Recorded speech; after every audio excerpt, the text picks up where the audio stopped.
Halo, kembali lagi di channel 0 ada komen yang mempertanyakan tentang konten saya. Komennya menanyakan intinya tuh, ini yang mau dibahas intinya kemana Pak gitu. Maksudnya Pak Git membahas kemana? Membahas arahnya ke sejarah atau ke ekonomi atau ke politik dan segala macam lah gitu. Sebelumnya sih saya sudah menjelaskan kepada teman-teman kenapa channel ini disebut 0 yang artinya 0 itu sama dengan tak terhingga. Jadi dalam hal ini kita akan membahas apa saja gitu loh, baik itu kemarinnya sudah kita belajar budaya, sejarah, kemudian termasuk Bitcoin, cryptocurrency, politik, dan lain-lain. Nah, untuk kali ini saya akan membahas tentang isu jet pribadinya Kaisang gitu loh. Isu jet pribadi Kaisang ini kan udah bergulir lama, ditunggu-tunggu gitu ya sama masyarakat Indonesia lah, apa sih sebetulnya gitu. Akhirnya kurang lebih sebulannya akhirnya nongol juga lah Kaisang. Nongol juga kepada media, dia datang ke Dewan Pengawasan KPK. Nah, yang jadi pertanyaan saya tuh, kok datangnya ke Dewan Pengawasan KPK gitu, ke pengawas KPK ya. Padahal yang berhak investigasi gitu kan KPK. Tapi memang saat itu sudah pernah dibatalkan lah tentang oleh KPK, diumumkan melalui juru bicaranya KPK. Nah, tapi ya itu kok datanya ke pengawas KPK, atau pengawas KPK nih jangan-jangan nanti disetting sama istana buat ngawasin KPK supaya KPK tidak melakukan sesuatu terhadap Kaisang. Ya ini hanya guyonan saja sih. Ya memang waktu itu KPK ingin memanggil Kaisang kan, terus pengen mencari bukti transfer, terus klarifikasi dan lain-lainnya gitu. Tapi akhirnya sempat dibatalkan, diumumkan lewat jubir KPK.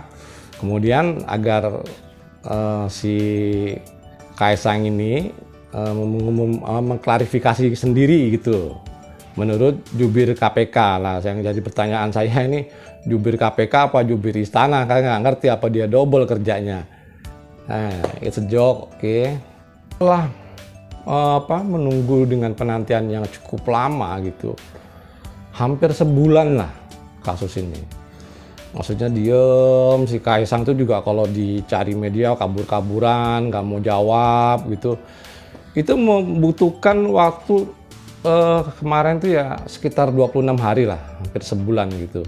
Nah, jangan-jangan kita bisa bayangkan nih, jangan-jangan gitu ya, dia ngumpulin ahli dulu ya, ahli komunikasi, ahli gratifikasi, kemudian ahli hukum, membuatkan konsep apa yang harus diucapkan untuk diklarifikasikan gitu. Bayangkan waktu 26 hari ini digunakan mereka untuk berdiskusi gitu, untuk para ahli itu berdiskusi untuk membuat narasi gitu, untuk membuat satu narasi yang cukup aneh kalau menurut saya. Aneh banget sih, nggak masuk akal gitu. Narasinya apa? Narasinya tuh nebeng, dalam tanda kutip ya. Jadi Kaisang itu menyatakan kalau jet pribadi itu dia nebeng. Nah, nebeng ini kan menurut saya sih nggak masuk akal gitu ya. Kalau yang biasanya yang namanya nebeng tuh biasanya pemiliknya tuh ada di situ gitu. Jadi misal saya lagi naik motor sendiri, teman saya mau nebeng gitu, berarti saya kan ada di situ yang punya motor gitu kan. Nah, teman saya nebeng sampai mana gitu ya, terus dia turun di mana gitu. Kalau gini kan enggak, dia ke tempat tujuannya dia, terus ke tempat tujuannya ada baik, dan tahun 2023 juga pernah itu yang ke Bali ya dengan pesawat itu juga gitu. Masa nebeng berulang-ulang nganterin dia gitu, itu sih bukan nebeng gitu. Kayaknya alasan ini dibuat-buat untuk supaya apa namanya, masyarakat itu jelas lah kalau itu nebeng. Mungkin salah satunya ingin membodohi masyarakat gitu. Ya mau nggak mau itu yang kita dapatkan klarifikasinya dari KSN, yaitu nebeng. Walaupun itu menurut saya sih ya nggak masuk akal nebeng kok seperti itu.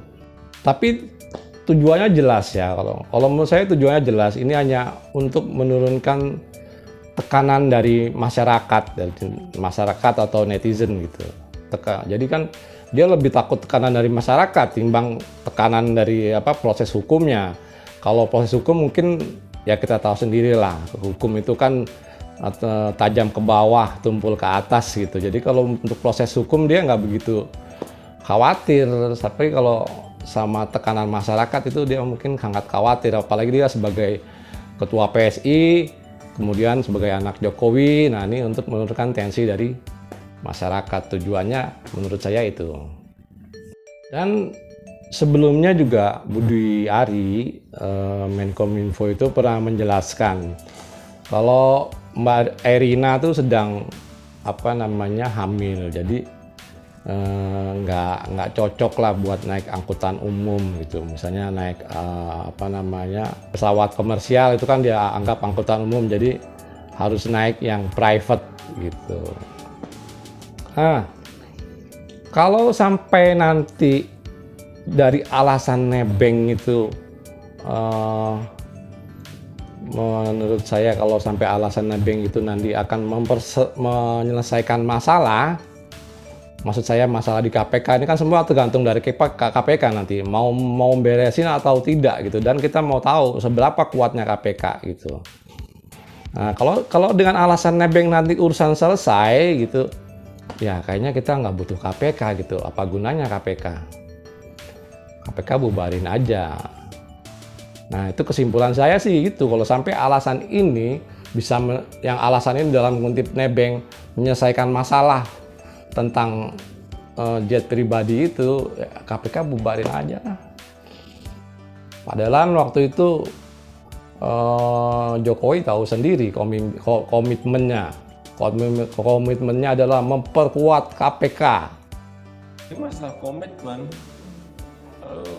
Kita berkomitmen penguatan KPK itu harus real. Penguatan KPK ini harus real. Untuk kali ini saya cukupkan sekian dulu. Saya berharap teman-teman masih mau komen di channel saya. Oke, terima kasih.